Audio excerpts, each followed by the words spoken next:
Assalamualaikum warahmatullahi wabarakatuh. Hai teman-teman, balik lagi di channel YouTube aku, Ruang Kreasi Desi. Buat kalian yang baru pertama kali gabung di channel YouTube aku, salam kenal ya teman-teman. Sekarang aku mau bikin tutorial blus batik untuk masih dengan ini yang sama untuk orang yang oversize. Blus batiknya kombinasi dari dua kain ini. Jadi dikombinasiin gitu. Terus aku pakai nggak pakai furing kain, tapi aku pakai tricot. Nah, kalian kan belum pernah tahu kan gimana penggunaan tricot untuk apa namanya? Untuk baju gitu. Tapi aku udah pernah ngasih video penjelasannya, bahan-bahan pelapis itu apa aja. Terus aku buat bukaan depannya aku pakai resleting jaket besi ini. Mau tahu gimana tutorialnya? Ikutin terus videoku ya. Jangan lupa videonya di like, subscribe, komen, dan juga share. Ikutin terus videoku sampai selesai teman-teman.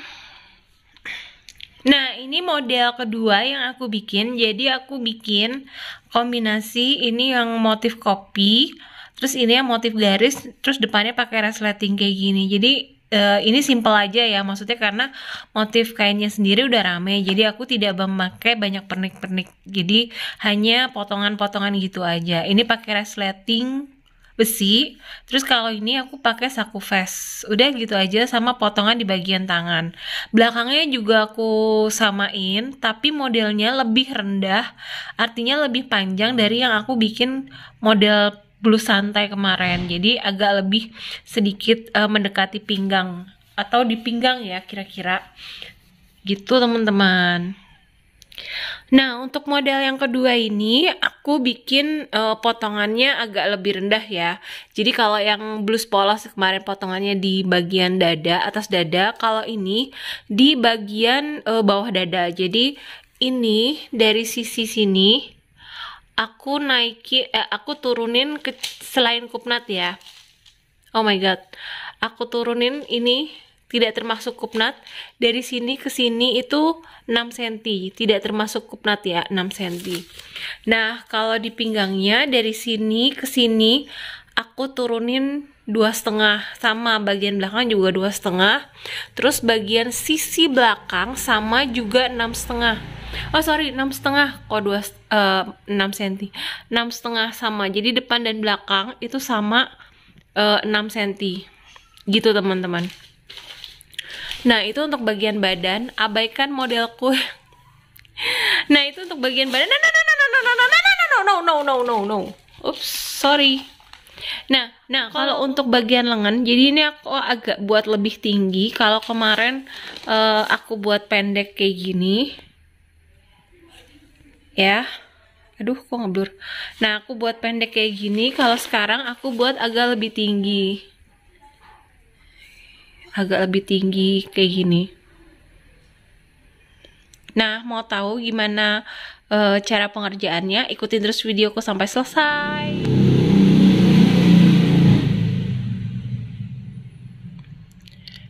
Ini aku udah selesai motong bagian lengannya. Jadi yang atas aku bikin garis-garis, terus yang bawah aku bikin motif kopi gitu. Nah, setelah ini kita merader. Ini aku juga udah selesai motong bagian badannya. Ini polanya ada di bagian belakang karena tadi aku motongnya berlawanan arah gitu. Nah, ini nanti kita nggak ngerader untuk badannya. Kita nggak ngerader semua karena nanti badannya itu mau dilapisin tricot. Jadi sebelum dilapisin tricot, kita jahit dulu, sambung dulu, abis dirader. Terus habis gitu disambung dulu atas dan bawah ini. Nah, jadi kita ngeradernya nanti cuma ini aja, sambungan ini aja, supaya bisa nanti disambung atas sama bawah gitu dulu.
Nah, teman-teman, kalau udah disambung atas sama bawah gini, ya kan, udah aku tindes juga. Ini ada jahitan tipis di sini ya, dan ada yang lewat, ya kan.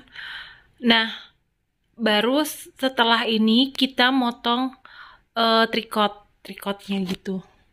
Motong trikot sebenarnya sama kayak kita motong kain biasa aja, cuma kalau bisa lebih dilebarin setengah senti dari kampuh gini. Jadi lebih dilebarin setengah senti. Gitu. Terus karena trikot ini kan ada lemnya ya. Jadi nanti kita nempelnya pakai setrika gitu, teman-teman. Fungsinya kenapa pakai trikot ini? Itu fungsinya sebagai furing juga. Kalau kita pakai furing kain yang pisah gitu, itu jatuhnya akan lebih tebal. Tapi kalau kita pakai trikot ini, itu jatuhnya nggak terlalu tebal di badan. Dan nggak panas juga ya, sama fungsinya, sama kegunaannya, sama furing yang pisah gitu. Aduh, belibet banget mau ngomongnya. Ya gitulah pokoknya. Intinya sama, cuma yang ini ditempel, yang satunya kain biasa dipisah, jahitnya sendiri-sendiri gitu, teman-teman. Jadi lebih cepat juga pengerjaannya.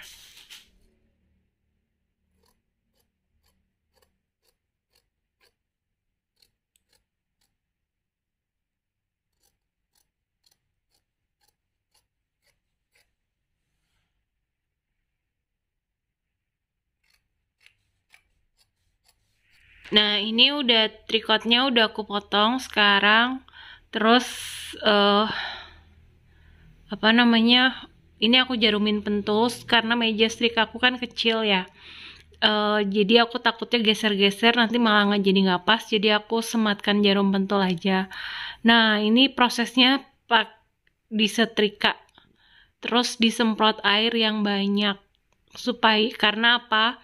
Supaya nanti trikotnya itu menyusut kan. Jadi ini kayaknya udah kurendam dulu, jadi udah menyusut, trikotnya belum menyusut gitu. Jadi harus disemprot air yang banyak pada saat menyetrika.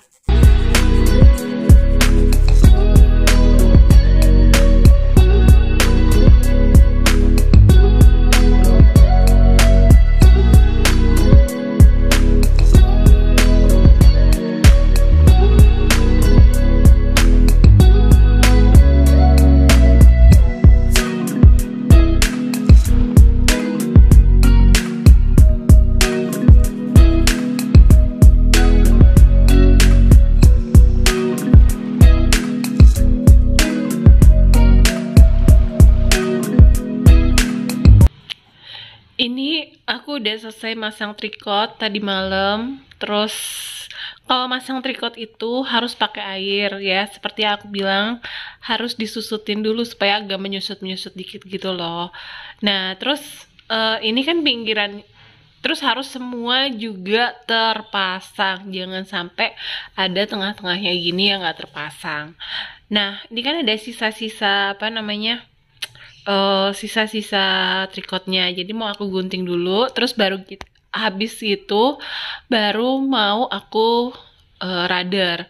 Kenapa pasang trikot dulu baru di rader? Karena kalau di rader dulu itu kemungkinan berubah itu bisa gitu. Terus kalau ketutupan gitu kan sering nggak kelihatan ya raderannya. Kalau misalkan raderannya itu di bawah trikot itu nggak kelihatan. Jadi sebaiknya pasang trikot dulu baru di rader gitu, teman-teman.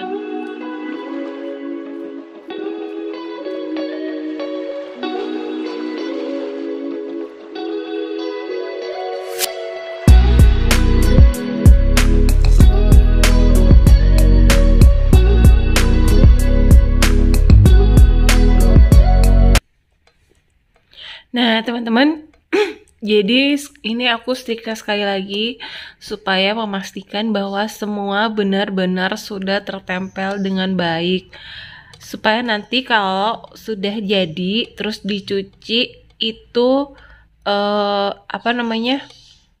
Trikotnya itu nggak lepas-lepas gitu. Terutama bagian pinggir ini harus benar-benar di pressing atau disetrika dengan baik gitu, teman-teman. Jadi kalau pakai trikot ini memang harus ekstra sabar ekstra teliti dan hati-hati gitu. Jadi benar-benar harus tertempel dengan baik semua.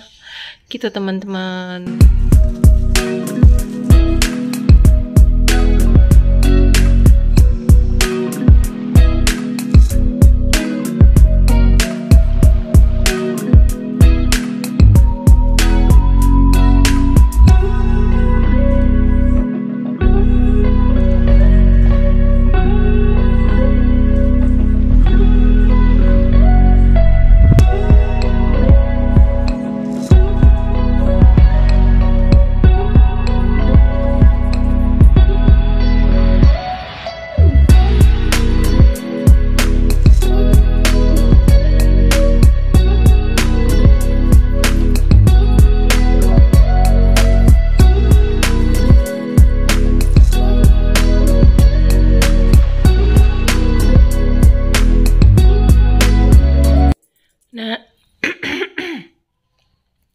Nah, teman-teman, karena ini atas bawahnya kainnya sambungan, jadi kalau aku pakaikan kupnat di sini, maka motifnya tidak akan ketemu.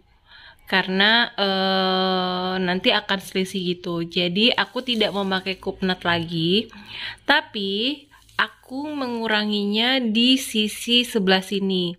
Kupnatnya lebarnya 3 cm, aku nguranginnya di sisi sebelah sini 1,5, jadi kanan kiri 3 cm. Kenapa nggak aku kurangin 3 cm? Karena kalau terlalu melengkung atau terlalu dalam, bentuknya juga akan kurang bagus gitu teman-teman. Jadi aku nguranginnya hanya 1,5 cm.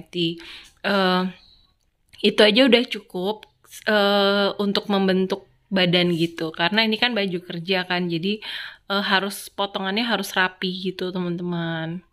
Jadi nanti kupnatnya nggak ada, aku nguranginnya di sisi badan gitu teman-teman. Nah, sekarang aku lagi mau bikin saku dalam. Jadi saku dalamnya itu aku untuk klepnya itu aku pakai motif kopi. Terus ini untuk kantongnya, ini untuk lidahnya atau klepnya gitu. Ini aku pakai kain keras yang udah gulungan kayak gini. Ini kan lebarnya 2,5. Terus untuk klepnya ini lebarnya 2 cm. Jadi 2 cm kali 13. Jadi aku tinggal potong, tinggal ngurangin 0,5 cm aja tebelnya gitu teman-teman. Kalau nggak salah aku udah juga pernah bikin videonya tutorial bikin saku dalam, lihat di atas ini ya.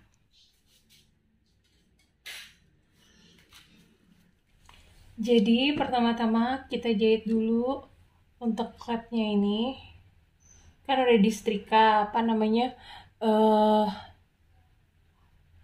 kain kerasnya udah ditempelin ke bahan yang mau dipakai. Terus kita jahit dulu kanan kirinya.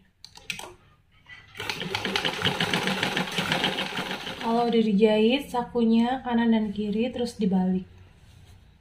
Nggak apa-apa. Terus kalau udah, karena ini kan udah pakai tricot ya, jadi nggak perlu kita kasih Vaseline lagi gitu, sama aja sih. Ini kan udah pakai bahan pelapis, jadi kita langsung bikin sakunya itu teman-teman.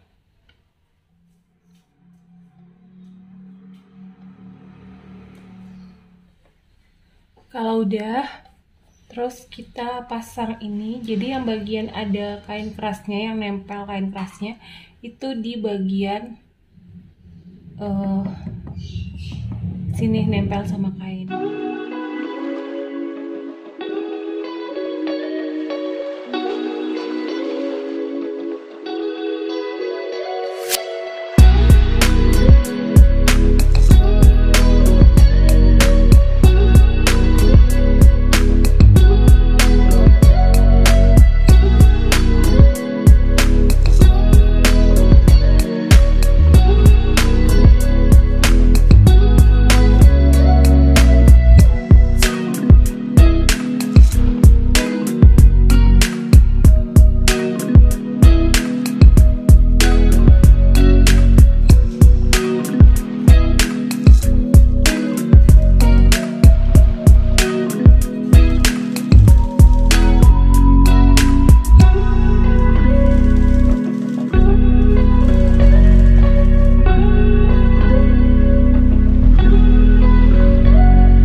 ini bagian dalam sakunya, jadi atas dan bawahnya ini aku tindas teman-teman. Tindasnya itu cuma ikut bagian ini aja, lapisannya aja, supaya apa? Supaya rapi. Nah, kalau udah boleh disetrika. Kalau udah disetrika, ini tinggal dilipat ke sini ya, terus dijahit, sorry ngeblur, dijahit seret kotak, bentuk kotak gini. Udah aku obras, sudah aku rapihin gitu, jadi aku jahit juga. Nah, ini ukurannya dari sini ke sini itu 19 kurang lebih, terus dari sini ke sini 21, lebarnya 14. 14 belum sama kampunya ya, jadi kalau sama kampu kira-kira 16 lah. Ya itu, ini kanan kirinya udah. Maaf ya kalau agak berisik karena memang studioku di pinggir jalan keluar masuk perumahan gitu ya. Inilah sakunya teman-teman. Nah teman-teman, ini sisinya udah aku sambung, depan belakang bahu juga ininya. Terus ini aku udah masang resleting, tapi masih aku jujur aja karena nanti aku maunya tuh ini dijahit bareng sama lapisannya gini. Lapisannya juga udah aku sambung, udah aku obras. Bahunya pokoknya semuanya udah aku pressing, siap tinggal dipasang. Teman-teman, tapi maaf aku kayaknya melakukan kesalahan deh, tapi nggak fatal sih, cuma jadi selisih aja, jadi nggak sama gitu. Jadi model baru. Nah ini tuh salah, selisihnya terlalu banyak karena di polanya ternyata pas aku cek lagi aku salah ngegaris teman-teman. Harusnya depan sama belakang itu sama-sama, harusnya depan sama belakang itu sama-sama 6,5. 6,5-nya tuh di sini harusnya, aku salah ngegaris jadi di bawah gini, jadi harusnya jadinya aduh kok belibet banget sih, jadinya selisihnya banyak gitu teman-teman. Semoga kalian mengerti ya kesalahanku ini. Maafkan maafkan teman-teman atas kesalahanku, semoga besok aku lebih teliti lagi, tapi nggak apa-apa sih jadi model baru gitu.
Lapisannya udah aku pasang nih keliling gini, ini juga udah aku pasang. Terus habis gitu ini juga udah aku tindas, ini udah aku jahit kecil bagian sini, bagian belakang resleting. Terus ini juga udah aku jahit tindas sama. Sekarang aku mau nyelesain bawah dulu, bawah sini. Nah tadi kan udah aku tindas dari dalam lapisannya, terus sekarang aku tindas dari luar satu sepatu, jadi semuanya digabung ditindas gitu, supaya apa, supaya lebih rapi aja kalau dari luar gitu teman-teman. Tuh kayak gitu hasilnya. Nah sekarang sebelum finishing sambung lengan, ini aku tadi udah nyambung kombinasinya lengan atas sama lengan bawah, terus udah aku obras juga ini. Terus habis aku obras aku tindas dari luar gini. Sekarang aku mau nyambung sisi lengan terus masang deh ke badan gitu teman-teman.